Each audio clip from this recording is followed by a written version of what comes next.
স্বাধীনতা ৫৩ বছর পার হলেও শান্তিপূর্ণভাবে ক্ষমতা হস্তান্তরের প্রথা তৈরি করা যায়নি বলেছেন বিএনপি মহাসচিব মির্জা ফখরুল ইসলাম আলমগীর। রাজধানীর একটি হোটেলে বিএনপি ঘোষিত ৩১ দফা নিয়ে সেমিনারে তিনি এসব কথা বলেন। মির্জা ফখরুল বলেন, সংস্কার একটি চলমান প্রক্রিয়া, বাংলাদেশের ক্ষেত্রে প্রয়োজনীয়তা অপরিসীম।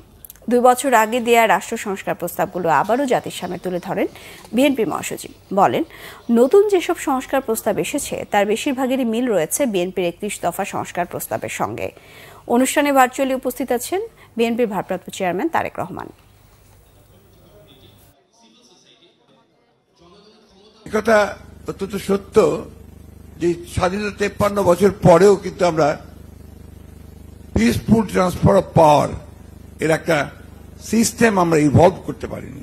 বর্তমান অন্তর্বর্তীকালীন সরকারের পক্ষ থেকেই সংস্কারের উদ্যোগ নেওয়া হয়েছে এবং সেই সংস্কারে বিভিন্ন রাষ্ট্রের বিভিন্ন বিষয়গুলোর উপরই তার বিষয়গুলো জানতে চাওয়া হয়েছে।